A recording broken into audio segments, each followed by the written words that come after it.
Morning students, आज हम देखते हैं पेज नंबर 48। हमारा उस दिन सेकेंड पार्ट थोड़ा सा रह गया था, उसी को हम कंटिन्यू करते हैं। To all this Chandni had only one way to say I want to go to the hills. मतलब जब उसने इतना समझा दिया था अबू खान ने उसे कि वहाँ मत जाओ, वहाँ पे वुल्फ है, तुम्हें खा जाएगा। तुम्हारी बहन को कैसे उसने लड़ा था और रात भर तुम्हारी बहन ने स्ट्रगल किया और सुबह आखिर उसकी डेथ हो गई। लेकिन इतना समझने के बाद भी चांदनी को कुछ समझ में नहीं आता है। वो अपनी जिद पे अड़ी रहती है कि नहीं, मेरे को तो हिल्स पे जाना ही है। Abu Khan got very annoyed. Abu Khan बहुत ज़्यादा गुस्सा गए थे, परेशान हो गए थे। He thundered you are not going anywhere. Thundered का मतलब होता है जोर से गुस्से में बोलना। वो उसको बोलते हैं कि तुम कहीं नहीं जा रही हो। From today you will live in a small hut and not move about freely in the compound. अब तुम आज से एक छोटे से कमरे में बंद रहोगी, ना ही तुम इधर उधर घूम पाओगी। Ungrateful as you are you must still be safe from the wolf. Ungrateful का मतलब होता है अनफेथफुली, मतलब भले तुम एक कमरे में बंद रहोगी लेकिन तुम उस वुल्फ से सेफ रहोगी। He pushed her into a small hut and shut the door. वो क्या करते हैं, उसे एक कमरे में ले जाके घसीट के बंद कर देते हैं। But he forget to close the small window at the back. लेकिन वो उस कमरे में एक छोटी सी खिड़की रहती है, उस पर उनका ध्यान नहीं जाता, वो उसे बंद नहीं कर पाते हैं। The same night Chandni made that window है पैसेज टू फ्रीडम। पैसेज का मतलब होता है रास्ता, पाथ। तो उस रात की बात है, चांदनी वहाँ से अपना बाहर जाने का, फ्रीडम का रास्ता ढूंढ लेती है। जैसे देखिए आपको यहाँ पे पिक्चर दिया हुआ भी है कि छोटे से हट में से, खिड़की में से ये भाग जाती है। चलिए अब हम स्टार्ट करते हैं पार्ट नंबर 3, 49 पेज नंबर। पहले हम समरी देखते हैं। Chandni went back to the hills. Chandni hills में जाती है। She knew the wolf was somewhere there. Chandni को पता चल जाता है कि वुल्फ वहीं कहीं आसपास है। She was ready to put up a good fight. वो तैयार थी उससे लड़ाई करने के लिए। चलिए हम स्टोरी देखते हैं। चांदनी रीच द हिल्स। अब क्या होता है, वहाँ से वो भाग तो जाती है, वो अभी हिल्स में पहुँच गई। She seem to her that the old hills were standing in a row to welcome her. उसे ऐसा लगता है कि वो अपनी पुरानी जगह पे पहुँच गई है और हिल्स वगैरह उसकी स्वागत करने के लिए खड़े हैं, सब तैयार हैं। She felt like a child meeting her parents after years of separation. उसे ऐसा लगता है कि जो पेरेंट्स जैसे अपने बच्चों से मिलते हैं बहुत साल दूर रहने के बाद, उसे ऐसा फील आता है। Whenever she went, the tall grass rose to embrace her. वो जहाँ जहाँ गई तो जो लंबी घास थी, ऐसा लग रहा था वो उसके गले लगने के लिए, embrace का मतलब होता है हक करने के लिए तैयार हैं। The flowers bloomed to amuse her and the wind sang an endless song of welcome. जो फ्लावर्स थे, जो खिले हुए फ्लावर्स थे, वो ऐसा लग रहा था कि उसको इंटरटेन कर रहे हैं, उसका स्वागत कर रहे हैं। और हवा ऐसा लग रहा था कि उसके लिए गाना गा रही है, आने का स्वागत का गीत गा रही है। How different all this was from her past in the prison house of Abu's Khan's compound.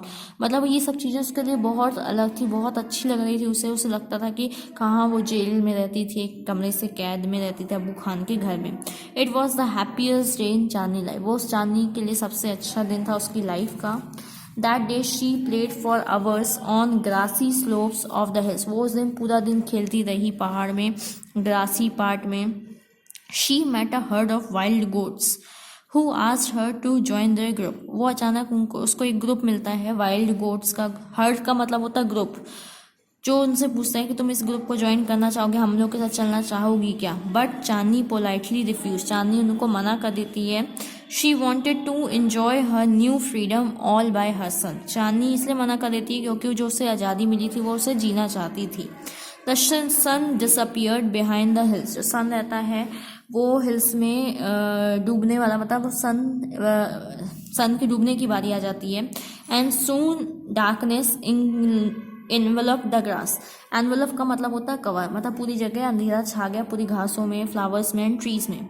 The wind stop blowing and there was stillness all around except from a strange sound which was coming from the bushes. मतलब हर जगह शांति छा गई, हवा भी रुक गई और बिल्कुल शांत जैसा माहौल हो गया और एक अजीब सी स्ट्रेंज आवाज़ आने लगी झाड़ियों के पीछे से।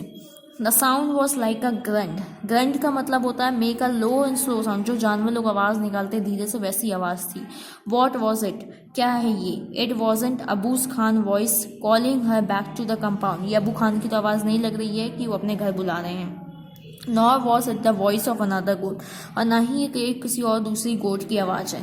Then Chandni thought of the dangerous wolf who lived in the hills. फिर अचानक से चांदनी को याद आता है कि अरे ये तो कहीं वुल्फ तो नहीं है जो यहाँ पे रहता है। शी फेल्ट स्केयर्ड, वो डर जाती है। नेक्स्ट पेज में आते हैं, page number 49। Page number 50। Should she go back to the safety of Abu's Khan hut. उससे लगता है क्या मैं अपना वापस चली जाऊँ उसके घर अपने आप को बचाने के लिए। No, she said to herself, नहीं मैं नहीं जाऊंगी। Death in an open field is far better than life in a small hut. वो बोलती है कि मेरे को यहाँ पे खुली जगह पे मरना पसंद है, ना ही वहाँ स्मॉल से घर में। The wolf had come out of the bushes. जो वुल्फ था वो देखिए झाड़ी से निकल आया था। And was staring greedily at Chandni, मतलब लालची से उसे देख रहा था। His eyes were shining like burning coals in the darkness. उसकी आंखें ऐसे चमक रही थी जैसे कोयला जल रहा हो अंधेरे में। He seemed in no hurry. वो ऐसा लगा था कि जल्दबाजी में नहीं है। He knew the new goat was his. वो जानता था कि ये जो नई गोट है ये भी मेरी ही है, मैं इसको मार के खा ही जाऊंगा। The wolf and the goat sized up each other. Size up का मतलब एक दूसरे को घूर के देखना। The wolf was big and ferocious, whereas the goat, though healthy, was small. मतलब जो वुल्फ था वो बहुत बड़ा था। फेरोशियस का मतलब होता है डेंजरस जानवर था, जबकि गोट हेल्दी थी लेकिन बहुत छोटी थी उससे। But small is not weak. जरूरी नहीं होता कि छोटे जो लोग होते हैं वो वीक होते हैं। Chandni stood firm on her legs, head slightly bent and horns jutting out. जो चांदनी थी वो अपने पैरों में बहुत देर तक खड़ी रही और उसका जो सर था मतलब उसमें सींग निकाल के, जॉटिंग आउट का मतलब बाहर निकालना, अपने हॉर्न्स को बाहर निकाल के वो खड़ी रही। She was a picture of courage. उसको देख के लगा था कि ऐसे बहादुर होना चाहिए। She looked like a brave soldier ready to fight treacherous enemy. मतलब वो ऐसे लग रही थी कि जो सोल्जर्स होते हैं अपने दुश्मन से लड़ने के लिए तैयार रहते हैं, तो वो अपने दुश्मन से लड़ने के लिए तैयार थी। ट्रेचियस का मतलब होता है डिसीविंग एनिमी, मतलब जो बदमाश लोग होते हैं। I must put a good fight, Chandni thought. Success और failure is a matter of luck और चांस। वो बोली, वो अपने आप से बोलती है कि मैं उससे लड़ के रहूंगी, भले मैं फेल हूँ या सक्सेस हूँ, वो मेरी किस्मत पे डिपेंड करता है। The fight begin. अब लड़ाई स्टार्ट हो जाती है। It went on through the night. पूरी रात भर लड़ाई चलती रहती है। The moon which had been watching the fight begin to grow pale. जो मतलब चांद देख रहा था उनकी लड़ाई को, वो भी मतलब धीरे धीरे अपनी चमक उसकी जाने लगी, वो भी पेल पड़ने लगा। And suddenly hid behind the clouds. और वो भी बादलों के पीछे जाके छुप गया।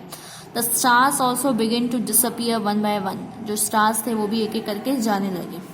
A faint light appeared in the east and the morning call for the prayer come from a distant mosque.